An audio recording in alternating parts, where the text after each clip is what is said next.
Hi everyone, welcome to shipping update YouTube channel. आज हम हैं एससीआई के कैंपस में। आज है 26 नवंबर और जो 16 तारीख को एग्जाम हुआ था जीपी रेटिंग वालों का, जो सेलेक्टेड हुए हैं ऑलमोस्ट 126 स्टूडेंट सेलेक्टेड हुए हैं। तो अभी अंदर इंटरव्यू चल रहा है। क्या क्वेश्चन पूछे गए, क्या रेस्पॉन्स रहा इंटरव्यूअर का, कितने लोग सेलेक्ट हुए, सब कुछ हम बताएंगे इस वीडियो में। तो आगे देखते रहिए। अगर आप भी जीपी रेटिंग करना चाहते हैं, इंटरव्यू में क्या क्या पूछते हैं, आपका भी इंटरव्यू है, क्योंकि आज भी इंटरव्यू है 65 लोगों का और कल भी 65 लोगों का है। तो चलिए आगे जो भी अभी बाहर आएंगे स्टूडेंट, हम उनसे पूछते हैं उनसे क्या पूछा गया।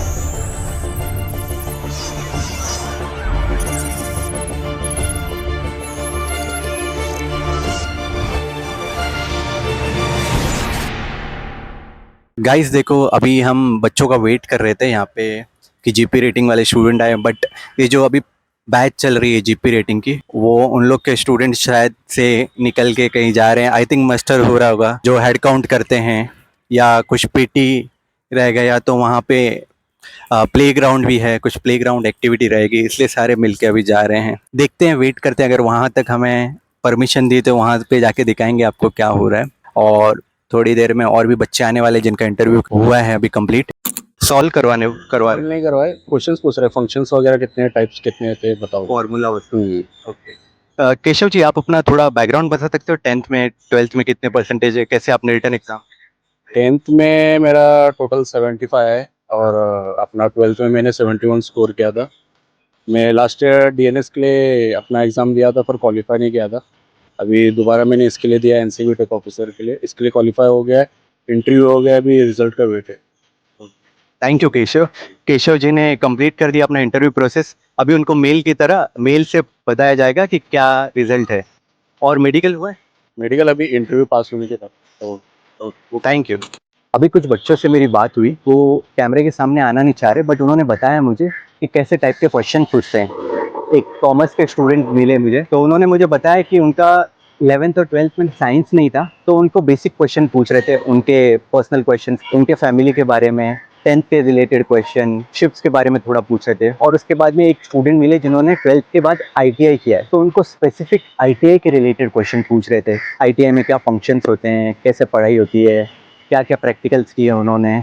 और उसके बाद उनको शिप के रिलेटेड क्वेश्चन पूछे, शिप का रूट कैसे होता है, अगर इंडिया से शिप को अमेरिका लेके जाना है तो वो रूट कैसा होगा। और ऊपर पंखे को देखा, पंखे में ये कैपेसिटर जो यूज़ होता है, इसका वोल्टेज क्या होता है, कैपेसिटर के बारे में डिटेल पूछती है। तो ऐसे रैंडम क्वेश्चन पूछ रहे हैं लोगों को, डिपेंडिंग ऑन देयर क्वालिफिकेशन, वो अभी कितना पढ़ाई की है।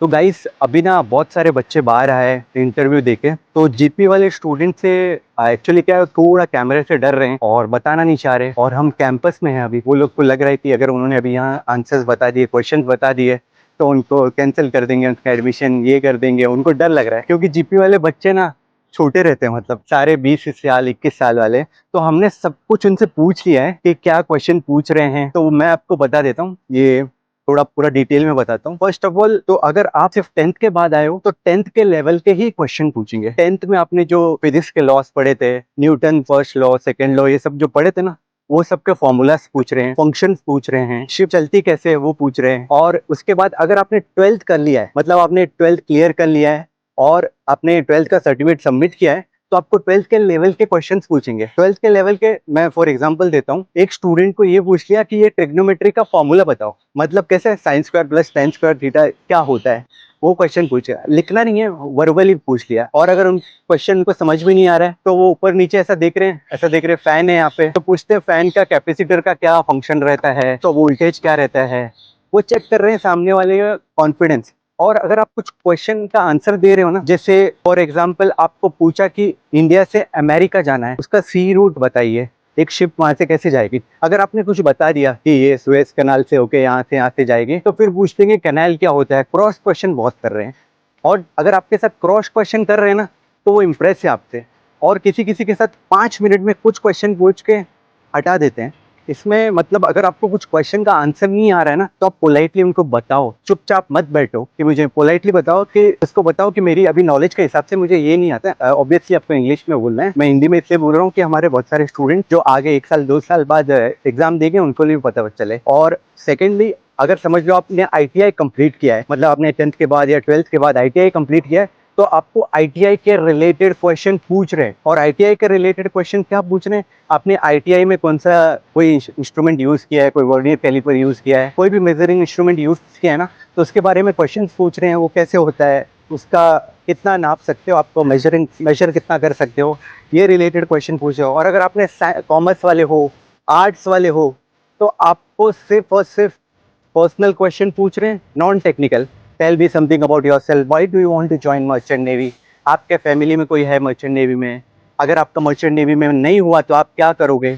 ऐसे नॉन टेक्निकल क्वेश्चन पूछ रहे हैं ताकि उसकी स्पीकिंग चेक करेंगे, उनका कॉन्फिडेंस चेक करेंगे, और वो शिप के लायक है कि नहीं, मर्चेंट नेवी के लायक है कि नहीं, वो सब चेक करेंगे। जिनका कल इंटरव्यू है, लाइक आज 26, आई डोंट नो ये कब अपलोड होगा, कल भी 65 बच्चों का इंटरव्यू है। तो वो अगर आप अभी जा रहे हो, आप प्रिपेयर कर रहे हो, सबसे पहले ये दिमाग में रखना कि मुझे कॉन्फिडेंटली बोलना है, चुपचाप नहीं बैठना है। अगर वहां जाके आप मम हो गए, कुछ क्वेश्चन नहीं आ रहा है, चुपचाप बैठ गए, तो उनका टाइम खराब होगा, क्योंकि पीछे 50 बच्चे और हैं, उनका भी इंटरव्यू लेना है। तो पोलाइटली कुछ ना कुछ बोलना है आपको, गलत नहीं बोलना है, जो आता है वो बोलना है और चुप हो जाना है। आई गेस यहाँ से आपको सब कुछ पता चल गया होगा। तो हमारे साथ कुछ स्टूडेंट है एससीआई के जो डीएनएस कर रहे हैं। अभी विशाल है और विशाल और आकाश है। विशाल और आकाश से पूछते हैं उनको मर्चेंट नेवी के बारे में कहाँ से पता चला और उन्होंने प्रिपरेशन कहाँ से की।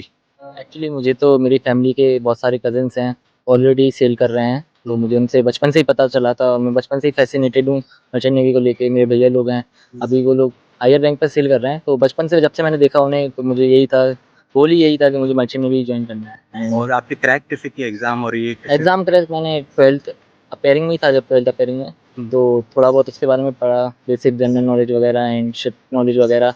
बाकी पीसीएम तो चल ही रहा था मेरा 12th के साथ। उसी के साथ मैंने IMCT दिया था एंड एससीआई का आ गया था इन्फॉर्मेशन लेटर, जो भी कॉल लेटर था। उसके बाद इंटरव्यू दिया था, यहाँ मेडिकल दिया था, सेलेक्ट हो गया था। और अभी जो बच्चे, बहुत सारे बच्चे IMCT के लिए प्रिपेयर कर रहे हैं, बहुत मतलब सीरियस हैं, मतलब वो 12th में ड्रॉप लेके करते हैं, तो उनको आप क्या सजेस्ट करना चाहोगे। हाँ, मैं सजेस्ट करना चाहूँगा, ड्रॉप वर्ड फिट नहीं है। 1 ईयर का ड्रॉप तो इट्स ओके, अगर ज़्यादा ले रहे हो तो फिर इट्स नॉट वर्थ इट, क्योंकि आपके पास बहुत सारे ऑप्शन आ जाते हैं। एंड 1 ईयर इज़ ओके, ज़्यादा ड्रॉप नहीं ले, ज़्यादा नहीं, क्यों ऐसा क्यों?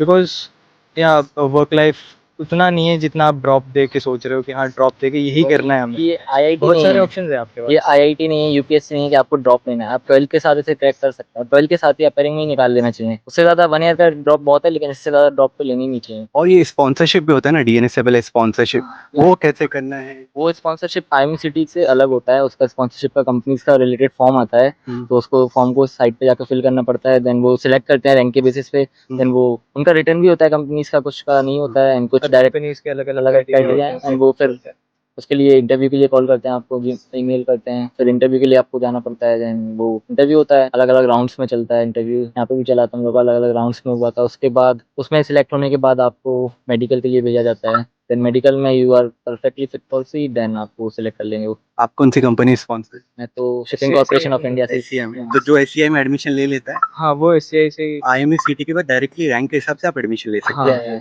है ना। और उसके अलग से कोई एग्जाम देने की जरूरत नहीं है एससीआई SCI के में लिए। नहीं। आपका कितना रैंक आया था एससीआई में। मेरा ये SCI में नहीं, IMCT में मेरा 2009। 2000, और आपका 600 समथिंग। 600। Yeah. ओके, कैसे आपने 600 रैंक लेके आ गए। सेल्फ स्टडी है। 12th अपेयरिंग था मैं भी, 12th के हम जाते हैं IMCT में, या हाँ। एंड नेगेटिव मार्किंग होती है, तो जो आता है वही अटेम्प्ट करना चाहिए, ऐसे आ जाए। 10th और 12th में आपके परसेंटेज कितने आए थे और कौन से बोर्ड। बोर्ड तो स्टेट बोर्ड था, Karnataka state board, and my percentage was something around 80 to 70%। 80%। या और बहुत सारे बच्चे यूपी बिहार वाले बोर्ड वाले ना, वो बोलते हैं कि हमारे हिंदी मीडियम से था, तो आप यूपी बोर्ड से। मैं यूपी बोर्ड से हूँ, बट इंग्लिश मीडियम से हूँ। मेरे मैथ्स में 91%, केमिस्ट्री में 93 थे, ओवरऑल 89 था। ओके, और जो हिंदी वाले वो भी कर सकते हैं। हिंदी वाले मेरे भैया हैं जो इंजीनियर है, अभी सेकंड इंजीनियर है सी स्पैन में, वो हिंदी मीडियम से है, लेकिन अभी उनकी इंग्लिश मुझसे भी अच्छी है। अच्छा, ऐसा कोई क्राइटेरिया नहीं है कि हिंदी मीडियम से है, आपको मेहनत करनी पड़ती है, you have to do hard work.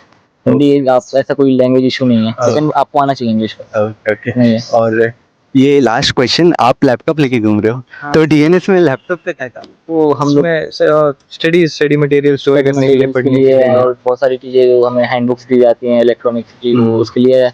PPTs वगैरह सब लैपटॉप में हो अच्छा, जाता प्रेजेंट करना रहता है। है या PPT। प्रेजेंट नहीं करना होता, दे प्रेजेंट अस, एंड वो हमें पढ़ने के लिए काम आते हैं। हमें सेंड कर देते हैं, तो वी विल किससे पढ़ सकते हैं और offline. GP led to NCV जो एसीआई का कॉन्सेप्ट है, इसके बारे में कुछ आइडिया कुछ बता सकते हो? आइडिया तो NCT कुछ है नहीं वैसे। नहीं है। नो। Okay okay. क्या कहते हैं? NC GP rating led to NCV से ऑफिसर। यहाँ पे जीपी वाले भी स्टूडेंट है, इंटरव्यू लेने आए वाले हैं। हैं, वो भी अभी आए हुए हैं, इंटरव्यू चल रहा है उनका।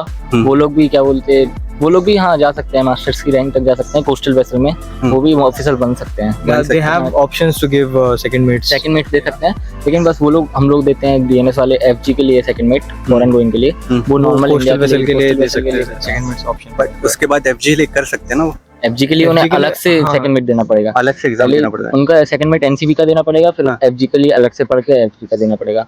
हार्ड वर्क है, लेकिन है। बन सकते हैं वो। बन सकते हैं ना? Options are open. ऑप्शन सबके लिए। क्योंकि बहुत सारे यूट्यूबर्स ना बोलते हैं कि एसीआई एमटी में जो एनसीवी वाला कॉन्सेप्ट है वो सिर्फ मार्केटिंग गिमिक है। नहीं ऐसा कह तो नहीं सकते, बट या हो भी सकता है, वी डोंट नो। बट हो सकता है ना एफजी के लिए हाँ, एग्जाम के लिए दे सकते हैं। If they are doing their hard work, they are doing, then they can. Oh. Everything is possible, nothing is impossible. Thank you, आपने बहुत अच्छी इन्फॉर्मेशन दी। Thank you Akash. My name is सनेस और हमारा चैनल जो है शिपिंग अपडेट्स है। हाँ, हमारे जो फाउंडर है वो सेकंड ऑफिसर है फ्लीट में अभी, और उन्होंने ये चैनल स्टार्ट इसलिए किया है क्योंकि इंडिया में मर्चेंट नेवी के बारे में अवेयरनेस ही नहीं है। बहुत सारे लोग एजेंट के चक्कर में फंस जाते हैं, तो हम ये अवेयरनेस के रिलेटेड वीडियोस बनाते हैं इंस्टाग्राम, यूट्यूब, फेसबुक सब जगह। Thank you. Thank you. Hi, हमें गुरप्रीत सिंह मिले हैं, यहाँ पे एससीआई का हॉस्टल है। तो गुरप्रीत सिंह अभी डीएनएस कर रहे हैं। गुरप्रीत सिंह हमें बताएंगे कि वो डीएनएस में कैसे एडमिशन लिया उन्होंने, एग्जाम कैसे क्रैक किया और उनका परसेंटेज कैसा आया था और इंटरव्यू कैसे क्रैक किया। Interview not that much difficult. It was quite moderate. The usually question being asked about the physics and all. Not that hard. और एमईसीटी आपने कैसे क्रैक किया? I'm city just ऐसे as such कुछ preparation तो मैंने की नहीं थी. हाँ हाँ। Basic 12 पे आया था, कोई difficult नहीं है. हाँ. अच्छा बस। और आपके 11th-12th में कितने परसेंटेज है? 12 I guess 68% शायद आया था. हाँ जी. 12th में। ओके, और स्पॉन्सरशिप कुछ? ये SCI है ना, ये कंपनी है अपनी है, तो अपने शिप में चढ़ रही, स्पॉन्सर्ड ही है. ओके। हाँ जी. और आपकी फीस कितनी है डीएनएस? 7 lakhs 7 लाख फीस है। and 40,000 for the IME registration. Okay okay. और अभी आपका एंड कब हो रहा है और आपका ऑनबोर्डिंग शिप में कब रहेगा? एंड दिसंबर 29 को कोर्स भी फिनिश हो जाएगा, 29-30 तक. हाँ, और अभी तो चल रहा है, डिले चल रहा है, तो 6 मंथ लगेंगे मे बी. 6 मंथ्स लगेंगे। और आपको जीपी रेटिंग के बारे में आइडिया है जो अभी इंटरव्यू चल रहा है? एनसीवी. हाँ। हाँ, एनसीवी है, जीपी अलग होता है. हाँ, एनसीवी। तो उसमें इंटरव्यू में क्या पूछा जाएगा बच्चों को? 10th के बेसिस में पूछा जाता है. 10th के बेसिस पे कुछ शिप के रिलेटेड पूछते हैं? शिप के रिलेटेड ना ऐसा नहीं, वो पास कर लो, बेसिक जो होता है ना, वो लॉ वगैरह, शिप के बारे में कुछ नहीं पूछते. Okay okay. मे बी वो फ्लैग्स वगैरह कुछ पूछ ले कि वो स्टेट कंट्री का वो क्या कैपिटल क्या वो है, ये सब पूछते हैं. Okay okay. और जीपी एनसीवी का फीस कितना है?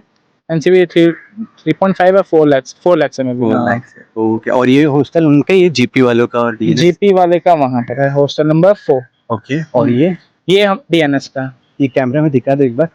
ये डीएनएस का गर्ल्स हॉस्टल है, गर्ल्स है। फैकल्टी भी रहती है. और वो जो नीचे वाला है ना, हाँ हाँ। वो है बॉयज हॉस्टल हमारा, डीएनएस ओके डीएनएस जी में. ओके। और गर्ल्स भी आते हैं इसमें डीएनएस में और एनसीवी में? हाँ, गर्ल्स थी ना, एनसीबी 02 में थी फीमेल. एक ही थी? और बैच में सिर्फ एक ही गर्ल्स रहती है? हाँ, उसमें एक ही थी, और हमारे अभी जूनियर बैच में हाँ। 2 फीमेल्स हैं. 2 फीमेल्स हैं। Okay, thank you guys. यहाँ पे एक बड़ी सी बोर्ड भी रखी है एससीआई वालों ने, दिखाने के लिए कि हम मैरीटाइम इंस्टीट्यूट है। और आज का दिन पूरा हमने यहाँ कंप्लीट किया। अभी हम निकल रहे हैं घर के लिए। ये एग्ज़िट है यहाँ पे, सामने एग्ज़िट है, मैं निकल रहा हूँ। अगर आपको ये वीडियो पसंद आया हो, हमारी मेहनत अच्छी लगी हो, हमने ये जो सब किया, मतलब यहाँ अंदर जाने के लिए बहुत मेहनत करनी पड़ी हमें, वॉचमैन्स को कन्विंस करना पड़ा, तो ये सब आपके लिए किया हमने, आपको ये नॉलेज मिले पूरी, इसके लिए किया है। तो प्लीज़ अगर आपको वीडियो अच्छा लगा तो कमेंट में एक बार थैंक यू लिख देना, वीडियो लाइक भी कर देना, कमेंट में थैंक यू लिख के वीडियो लाइक करना, और अगर चैनल पे नए हो तो आप सब्सक्राइब कर लेना।